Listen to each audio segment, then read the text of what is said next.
నమస్కారం ఘంటారావానికి స్వాగతం. ముందుగా ప్రధానాంశాలు. రాష్ట్రంలో రెండో రోజు ముమ్మరంగా సిట్ దర్యాప్తు. పల్నాడు, తిరుపతిలో హింసాత్మక ఘటనలపై విచారణ.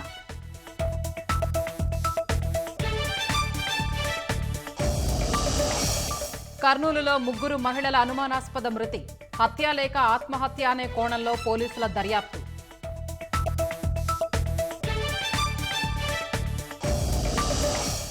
రాష్ట్రంలో వేర్వేరు ప్రాంతాల్లో రోడ్డు ప్రమాదాలు. ముగ్గురు దుర్మరణం, పదుల సంఖ్యలో క్షతగాత్రులు.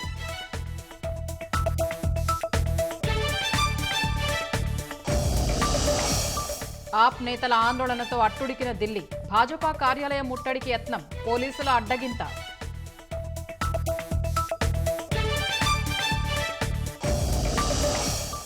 సార్వత్రిక ఎన్నికల 5వ విడత సమరానికి సర్వం సిద్ధం. 6 రాష్ట్రాలు, 2 కేంద్రపాలిత ప్రాంతాల్లో సోమవారం పోలింగ్.